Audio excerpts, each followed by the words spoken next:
Indonesia. Pemirsa, Jaksa Penuntut Umum Pengadilan Tindak Pidana Korupsi atau Tipikor menolak nota keberatan atau eksepsi terdakwa kasus korupsi pengadaan pesawat mantan Dirut Merpati Hotashi Nababan. Selengkapnya akan disampaikan Shanas Suhartono langsung dari gedung KPK. Shanas, apa alasan JPU menolak eksepsi terdakwa? Ya Eva, JPU menolak dengan alasan terdapat perbuatan melanggar hukum dan aturan perundangan yang dilanggar oleh terdakwa dan akibatnya ada pihak yang diperkaya dan negara dirugikan. Pengadilan Negeri Tindak Pidana Korupsi hari ini kembali menggelar persidangan mantan Direktur Utama PT Merpati Nusantara Airlines Hotashi Nababan, terdakwa kasus dugaan korupsi pengadaan 2 unit pesawat Boeing 737 senilai $1 juta Amerika.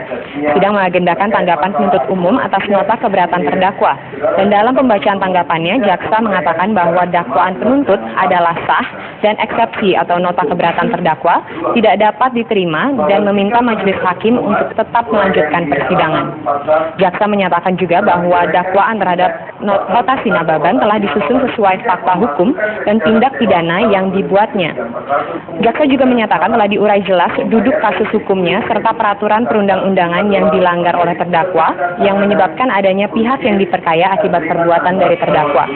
Sementara itu terdakwa Hotashi Nababan menyatakan bahwa kasus ini merupakan murni kasus perdata dan bukan pada ranah pidana. Namun Hotashi menyerahkan sepenuhnya pada proses persidangan. Dan tadi saat ditanya persiapannya menanggapi sidang lanjutan pada pekan depan, Hotashi hanya mengaku pasrah dan meminta hakim melihat cermat kasusnya tersebut. Pelanggaran pembayaran C. Ketiga, bahwa dari kependudukannya tidak diberikan secara Ya, dan tadi melalui kuasa hukumnya Junifer Girsang sempat menyatakan juga bahwa dan bersikeras bahwa kasus ini adalah kasus perdata dan bukan kasus pidana.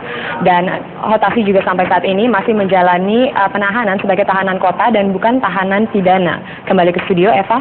Shanas Suhartono melaporkan langsung dari gedung KPK Jakarta, dan demikianlah pemirsa Headline News kali ini. Anda bisa mengakses berita-berita dalam Headline News melalui situs kami metrotvnews.com. Headline News berikutnya akan hadir pukul 15 waktu Indonesia Barat. Tetap bersama